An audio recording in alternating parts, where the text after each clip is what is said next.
Hello students, CA Foundation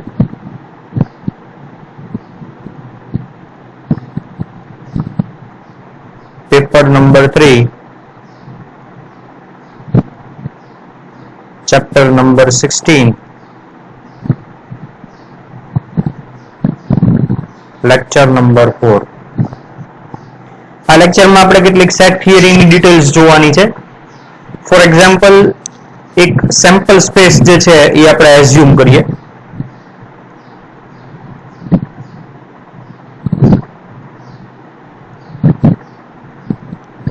એક એવી event for example dice throwing.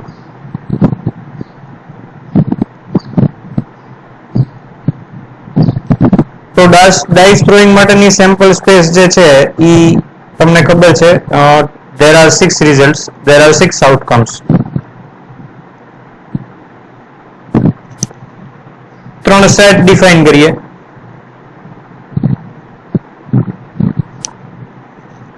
એ જે છે એ ઇવન નંબરની ઇવેન્ટ માટેનો સેટ જે છે એ ડિફાઇન કરીએ. એ જે છે ઇવેન્ટ એ ઇવન નંબર, આને આમ લખીએ આપણે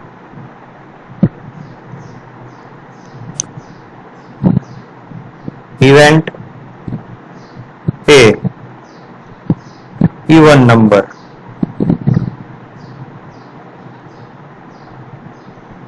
ઓન ડાઇસ. ઇવેન્ટ બી જે છે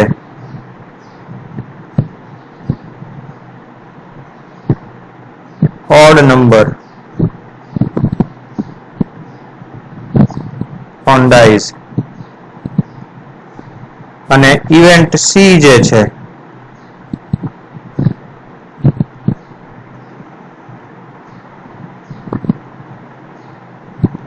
મલ્ટીપલ ઓફ 3 ઓન ડાઇસ.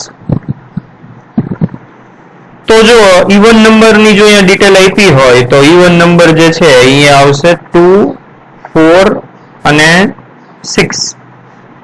જો ઓડ નંબરની વાત કરી હોય તો ઓડ નંબર છે અહીંયા આવશે b is equal to 1, 3 અને 5. અને c એટલે મલ્ટીપલ ઓફ 3 જો કીધા હોય તો એ આવશે 3 અને 6. હવે આની ઉપરથી આપણે શું કહી શકીએ તો જો સેમ્પલ સ્પેસ S જે છે અહીંયા આપણને આપી છે. in S we have there are 6 members from 1 to 6. in A we have 3 members 2, 4, 6. in B we have 3 members 1, 3, 5 and in C we have 2 members 3 and 6. So here we can say that A is subset of S. A is subset of S.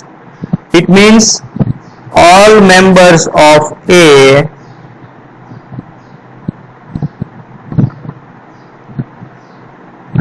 are in S. જુઓ તમે એના બધા member જે છે આ 2, 4 અને 6 તો એ જો એ S માં આવેલા છે.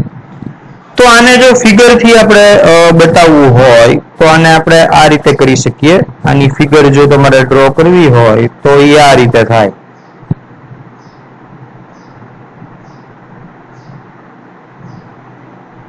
આ જે છે એને આપણે સેમ્પલ સ્પેસ S કહી દઈએ અને આની અંદર જે છે હું A ને ડિનોટ કરું તો A માં જે છે ટોટલ 3 મેમ્બર્સ છે 2, 4 અને 6 અને સિવાયના મેમ્બર છે એ S માં છે બરોબર 3 અને 5.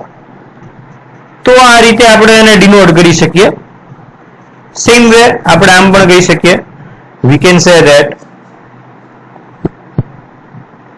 can say that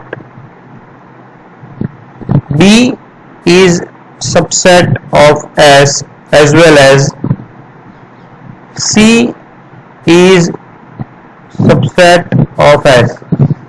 B ના જે બધા મેમ્બર છે જુઓ તમે ઈ પણ અંદર આવેલા છે 1, 3 અને 5. તો જો ઈ પણ અંદર છે 1, 3 અને 5 એટલે B subset S કહેવાય. એ જ રીતે C ના જે મેમ્બર છે 3 અને 6 ઈ પણ S માં આવેલા છે જો અહીંયા 3 અને 6 તો આ પણ એ જ કહેવાય. આગળ જોઈએ સેમ વે હવે આપણે A યુનિયન B કેલ્ક્યુલેટ કરતા શીખીએ. A યુનિયન B તમને ખબર હશે A અને B ના મેમ્બર કમ્બાઈન કરીને લખવાના. તો A યુનિયન B 2 4 6 યુનિયન 1 3 5. તો આને જ્યારે યુનિયન લઈએ ત્યારે બે ના મેમ્બર જે છે એ કમ્બાઈન કરીને લખવાના છે. એટલે અહીંયા આવશે 1 2 3 4 5 અને 6. so this is A union B. હવે જ્યારે A intersection B ગણીએ ત્યારે જોઈએ તો A intersection B તમને લોકોને યાદ હશે બેયમાં જે કોમન મેમ્બર હોય એ લખવાના આવે. એટલે કે 2 4 6 intersection 1 3 5.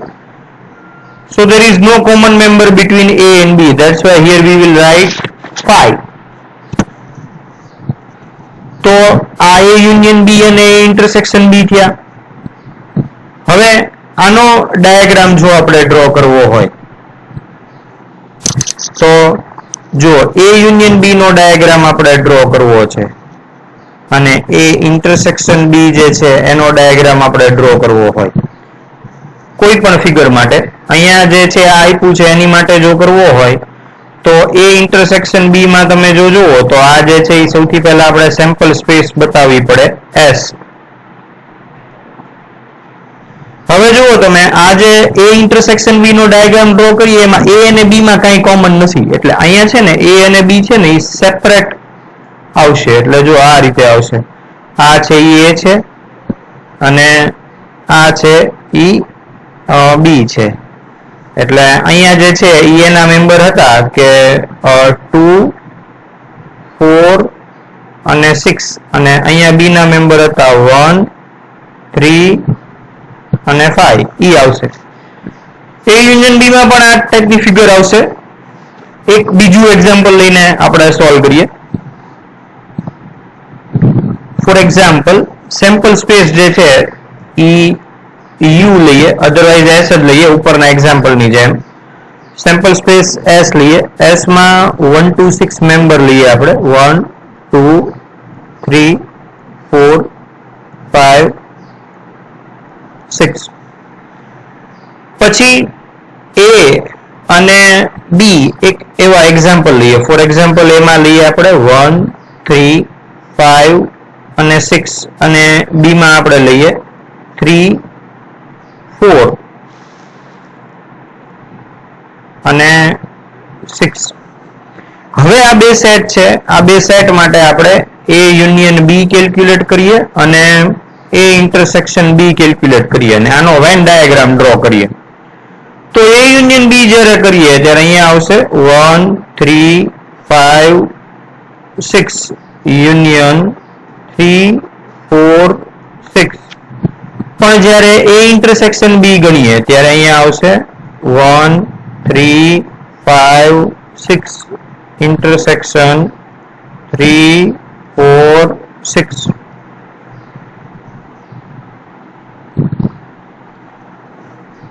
આ રીતે.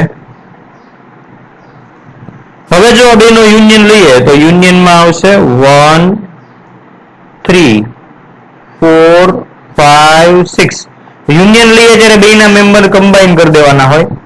ઇન્ટરસેક્શન લઈએ ત્યારે અહીંયા આવશે 1 3 4 5 એન્ડ સોરી ઇન્ટરસેક્શનમાં જે બેમાં કોમન હોય એ જ લેવાના આવશે. તો બંનેમાં કોમન હોય એવા મેમ્બર તમે જુઓ, એક તો 3 છે અને બીજું 6 છે. હવે જો ઇન્ટરસેક્શનનો આપણે વેન ડાયાગ્રામ એક ડ્રો કરીએ તો અહીંયા એનો વેન ડાયાગ્રામ આપણે ડ્રો કરીએ છીએ. આ A, આ B. તો આ જે પોર્શન છે આ A ઇન્ટરસેક્શન B ડિનોટ કરે. જો તમારે રફ જો ખાલી કોઈ ઇન્ફોર્મેશન જોતી હોય, માની લો કે બે સેટ આપ્યા છે આપણને x અને y, અને એની માટે તમારે આ બે ફિગર ડ્રો કરવી છે, x intersection y, x union y. તો જો આની માટે આપણે આ રીતે જે છે એ ડ્રો કરીએ. તો સૌથી પહેલું જે છે અહીંયા આપ્યું છે x, અહીંયા આપ્યું છે y. તો આ જે પોર્શન છે આ કોમન, આ પોર્શન જે છે અહીંથી આ પોર્શન છે x ઇન્ટરસેક્શન y, અને x અને y જો અહીંયા આ રીતે આપ્યા હોય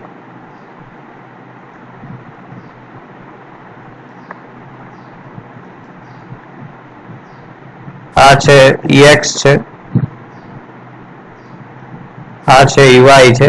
તો આ જે પોર્શન છે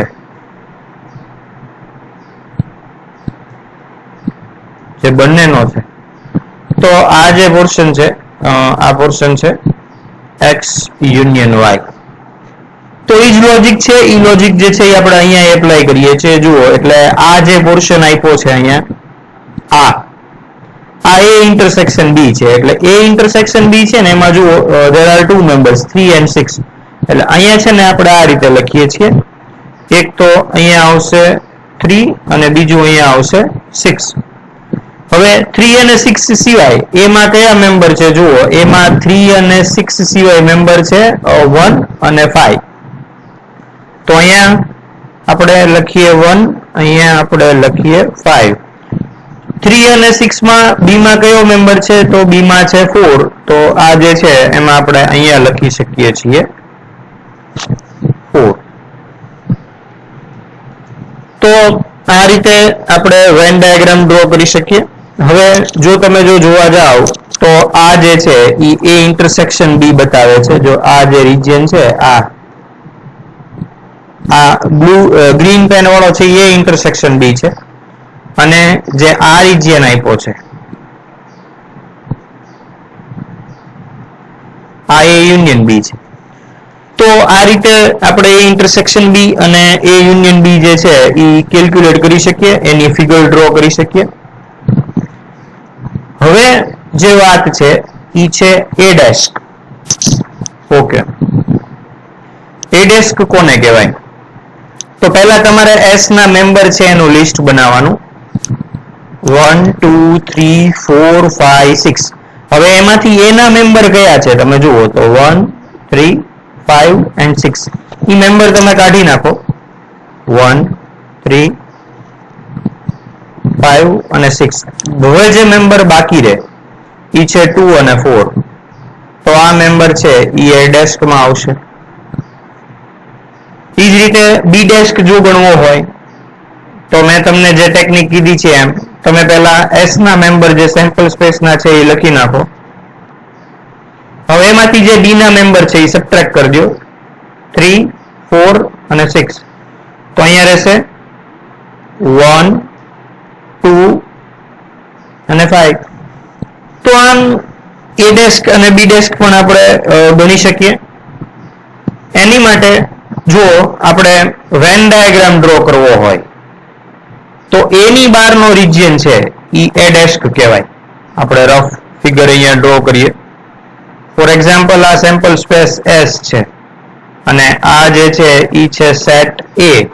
તો A ની બહારનો જે આ રિજિયન છે આ બધો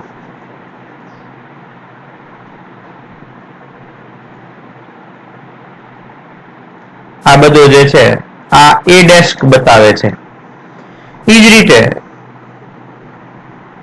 જો B ડેસ્ક ગણવો હોય સેમ્પલ સ્પેસ A માટે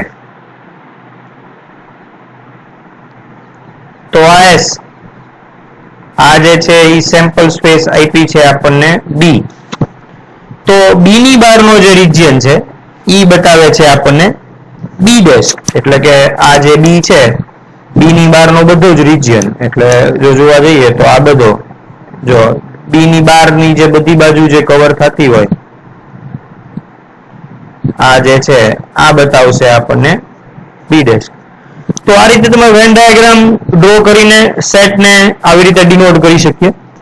આ જે આપણે જે બધી ડિટેલ જોઈ ઈ બધી ડિટેલ જે છે ઈ મોડ્યુલમાં પેજ નંબર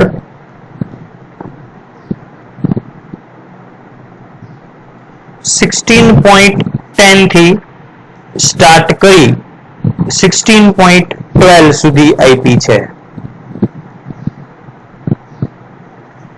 તમે એક વખત આ જે ડિટેલ છે ઈ રિફર કરી લેજો, પછી જ આપણે આગળ જોશું. ઓકે, તો હવે કેટલીક ફોર્મ્યુલા જોઈએ.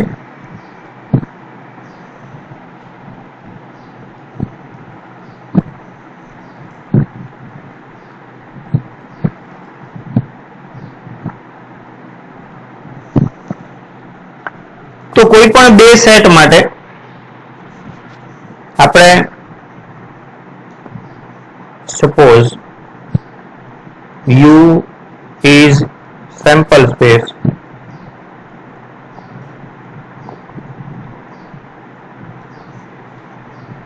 A and B are event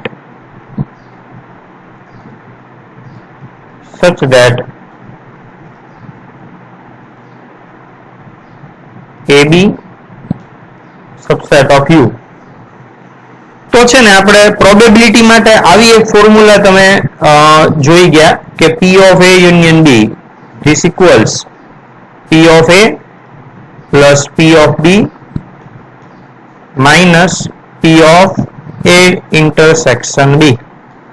આ જે છે આપણે આ ફોર્મ્યુલા છે ઈ અગાઉ 12th સ્ટાન્ડર્ડમાં આપણે લર્ન કરી છે અને આના એક્ઝામ્પલ પણ આપણે કેલ્ક્યુલેટ કરતા. એક સેકન્ડ જે ફોર્મ્યુલા આપણે લર્ન કરી હતી ઈ આવી હતી કે P of A union B union C. તો આના બરાબર જે ફોર્મ્યુલા આવતી આ હતી કે P of A plus P of B plus P of C minus P of A intersection B minus P of B intersection C minus P of C intersection A plus P of A intersection B intersection C. આ રીતે આપણે ત્રણ જો set હોય A B અને C તો એની formula આપણે આવી રીતે જોઈ હતી. અહીંયા આપણે ઉપર પણ એને કરેક્શન કરી નાખીએ પ્રોપરલી એટલે આપણને એક્ઝેક્ટ આઈડિયા આવે.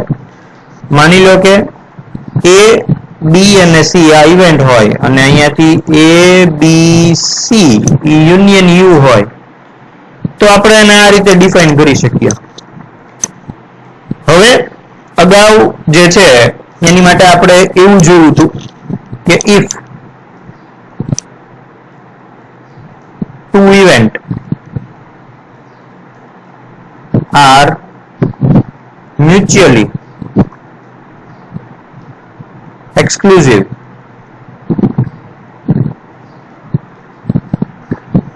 then intersection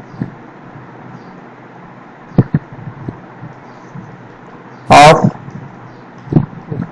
that two event is phi. For example, P of A intersection B equal to phi, then we can say that A and B are mutually exclusive. હવે જો A intersection B equal to phi હોય P of A intersection B જે છે એ mutually exclusive event હોય તો એના બરાબર phi થાય. આને આપણે આમ લખીએ કે A અને B જે છે એ મ્યુચ્યુઅલી એક્સક્લુઝિવ ઇવેન્ટ હોય ને તો મ્યુચ્યુઅલી એક્સક્લુઝિવ ઇવેન્ટ હોય ને તેની માટે આવું થાય કે A intersection B છે ને એ phi થાય અને A intersection B થાય ને તો P of A intersection B છે ને એ અહીંયા થશે 0. જો A અને B છે એ મ્યુચ્યુઅલી એક્સક્લુઝિવ ઇવેન્ટ હોય તો ઈ બેનો ઇન્ટરસેક્શન છે ને phi થાય અને જો એવા સંજોગોમાં phi થાય ને તો P of A intersection B છે ને એ 0 થાય અને એવા કેસમાં છે ને આ ફોર્મ્યુલા 1 જે છે ને એનું ફોર્મેટ આવું થઈ જાય. then ફર્સ્ટ કઈ આ ફર્સ્ટ તો એની માટે આપણે આમ લખી શકીએ કે P of A union B this equals P of A plus P of B ક્યારે તો A and B are mutually exclusive જો આપ્યું હોય તો જ નેક્સ્ટ આમાં માની લો કે બીજું કીધું કે suppose A, B and C are mutually exclusive.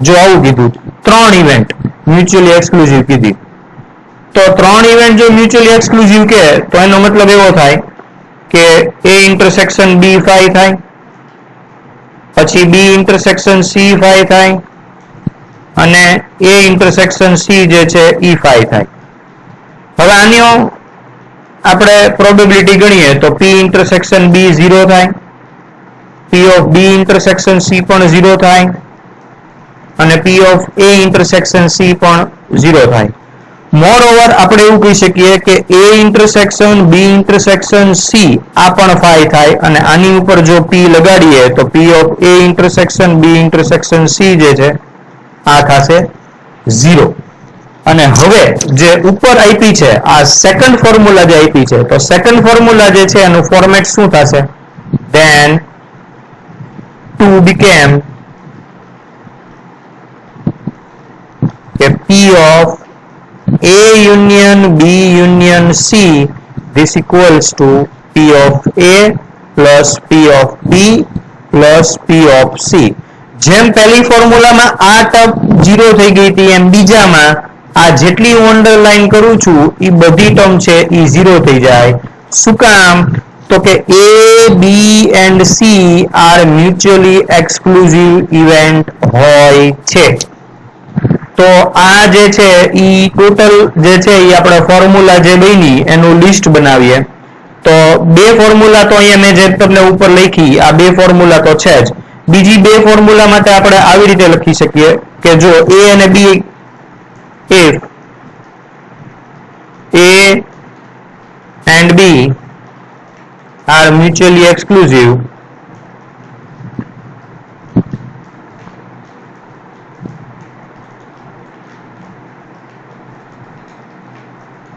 then P of A union B equal to P of A plus P of B. Moreover, જો આવું કીધું હોય કે if A, B and C are mutually exclusive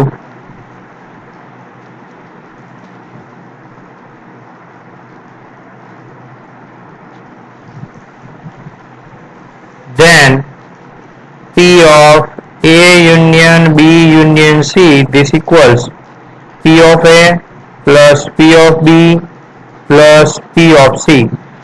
હજી જો in general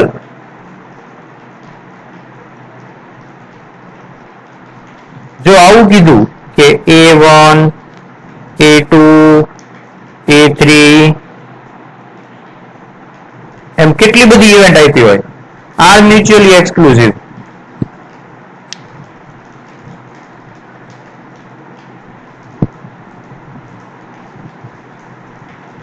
તો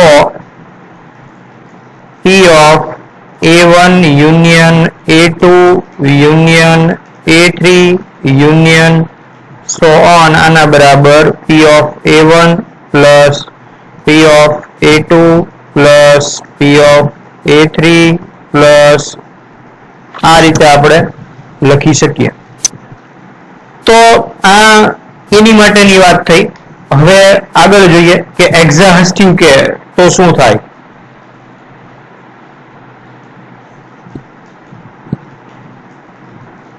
જો if A and B are mutually exhaustive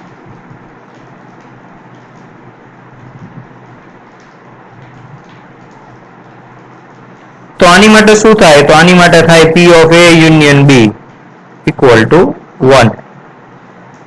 આ રીતે આપણે લખી શકીએ. એ જ રીતે જો આવું કીધું કે if A, B and C are exhaustive,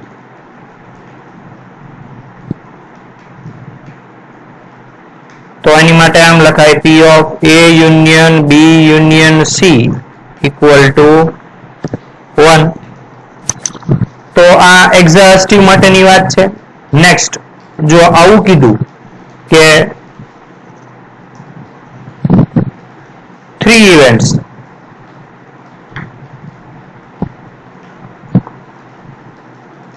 A, B and C are equal likely,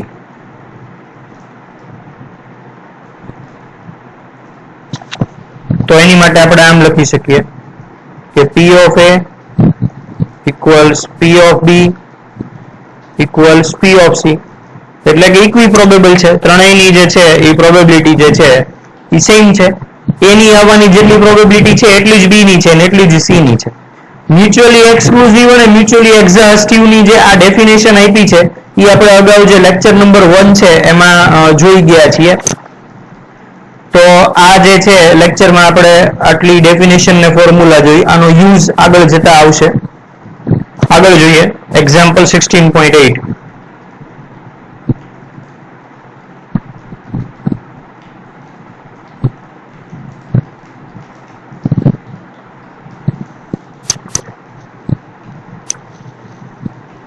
Example 16.8.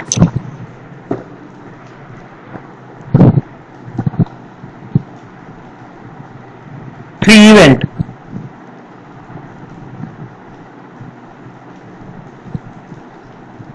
A, B and C are mutually exclusive,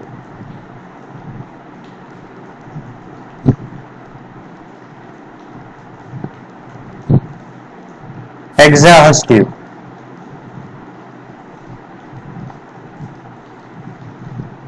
and equally likely.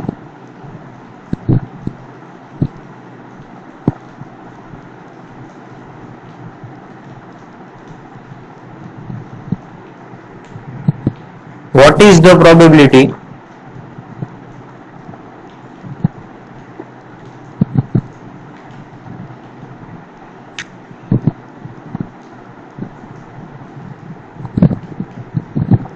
of the complementary event of A?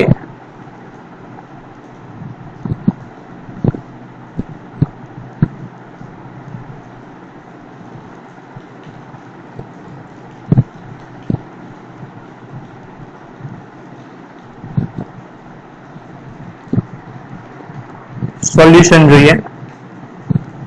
Here we have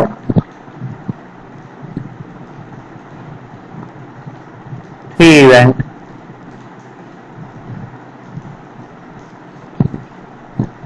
named A, B and C. Mutually exclusive આપી છે એટલે આમ લખી શકીએ P of A union B union C equal to P of A plus P of B plus P of C. Reason કે એ mutually exclusive છે.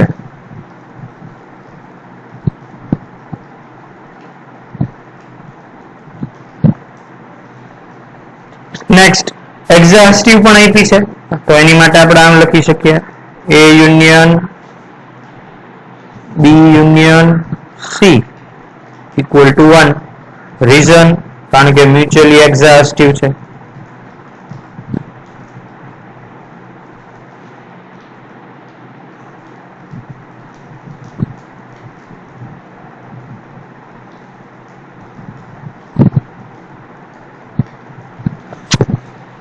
Next third એવું કીધું છે, જુઓ તમે ક્વેશ્ચનમાં, એક્સક્લુઝિવ છે એનો આપણે યુઝ કર્યો, એક્ઝાસ્ટિવ છે એનો આપણે યુઝ કર્યો, અને થર્ડ એવું કીધું છે કે ઇક્વલી લાઇકલી છે. ઇક્વલી લાઇકલી એટલે પ્રોબેબિલિટી આવવાની એની સેમ છે, એટલે કે જેટલી પ્રોબેબિલિટી પી ઓફ એ ની છે એટલી જ પ્રોબેબિલિટી પી ઓફ બી ની છે, અને એટલી જ પ્રોબેબિલિટી જે છે એ પી ઓફ સી ની છે. તો આ રીતે જો જોવા જઈએ તો એ બી સી ની પ્રોબેબિલિટી સેમ છે, એટલે આને આપણે એઝ્યુમ કરી લઈએ કે તો આ જે વેલ્યુ છે જુઓ તમે, આનો યુઝ કરીએ, ક્વેશ્ચન જોઈએ આપણે કે અહીંયા આપણને ડિટેલ જે આપી છે એમાં આવું કીધું છે કે P of A union B union C this equals to 1. હવે P of A union B union C આ જે છે એ આપણને 1 આપ્યું છે, આનો હું અત્યારે યુઝ કરું છું. બીજું તો જો અહીંયા આની માટે તમે આમ લખી શકો કે P of A plus P of B plus P of C this equals to 1. જો એ મેં આનો યુઝ કર્યો, P of A union B union C જે છે એને બરાબર મેં અહીંયા લખી નાખ્યા 1, આ રહ્યા ઈ આ 1, બરોબર. એટલે P of A plus P of B plus P of C equal to 1. Next હવે પી ઓફ એ અને બી અને સી ત્રણેયની વેલ્યુ જે છે એ જુઓ તમે અહીંયા આપી છે આપણને કે, તો આની માટે આપણે આમ લખી શકીએ કે કે પ્લસ કે પ્લસ કે ઇક્વલ ટુ 1, એટલે 3k ઇક્વલ ટુ 1, એટલે k ઇક્વલ ટુ અહીંયા આવશે 1/3. હવે આની ઉપરથી પી ઓફ એ છે e 1/3 થયો, પી ઓફ બી છે e 1/3 થયો, અને પી ઓફ સી છે એ પણ 1/3 થયો.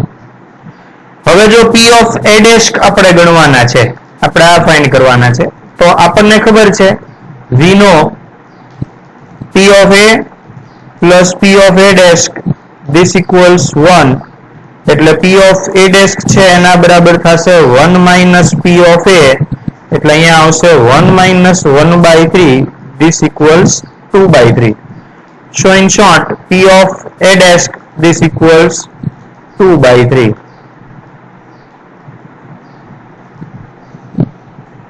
ઓકે, તો આ જે છે એ આપણે પેજ નંબર 16.13 ઉપર જે આપી છે ઈ એક્ઝામ્પલ ની ડિટેલ કરી છે, મોડ્યુલમાં તમે વેરીફાઈ કરી લેજો. Page number 16.13. That's all for today. Thank you.